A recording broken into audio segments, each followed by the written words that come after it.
Hi, my name is Dana. This is Maria, and today we're going to teach you how to use a walker, especially going up and down the stairs.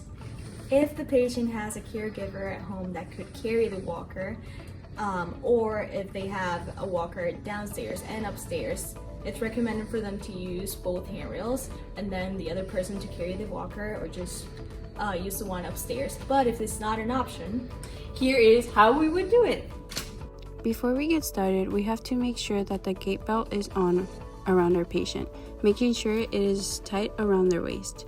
Once the gait belt is on, we have to make sure that the walker fits properly. Ask the patient to stand up straight, drop one or both hands to the side to make sure that the wrists are at the level of the hand grip. Then ask the patient to grab the hand wrists to ensure that the elbows are flexed at approximately 20 to 30 degrees. There's two different ways for the patient to go up the stairs with a walker. It could be open or closed, so make sure the patient is aware of how to close and open the walker. First, ask the patient to stand as close as possible to the bottom step. Next, tell the patient to turn the walker sideways so that 2 legs are on the step and 2 legs remain on the ground. Make sure all 4 legs of the walker are flat and as stable as possible before continuing. Have them hold the handrail with one hand for support and the walker with the other hand.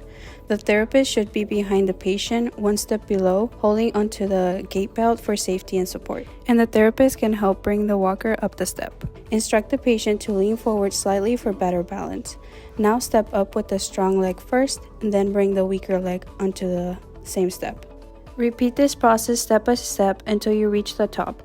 Once on the last step, turn the walker to face forward.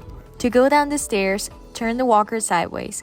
Place the back 2 legs on the ground and the front 2 legs on the step below, making sure all 4 legs are stable. Step down with the weaker leg first, then bring the stronger leg down to the same step. Use your hands to press down on the rail and walker for support. Keep moving the walker and your hand down the rail and repeat the steps until you reach the button. The therapist should always be 1 step below, guarding and assisting the patient with the walker. Another way to do this is by folding the walker. Repeat the same steps we mentioned before, making sure that the walker is securely placed and won't slide, since a folded walker can be less stable.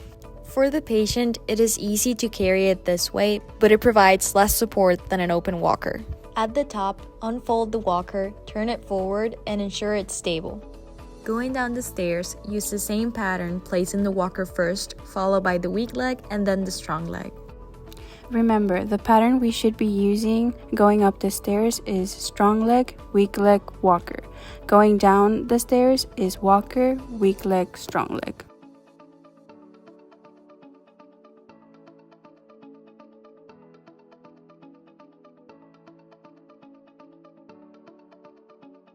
Alright, we just showed you guys how to use the walker up the stairs, but just in case you do have available some handrails, always use them.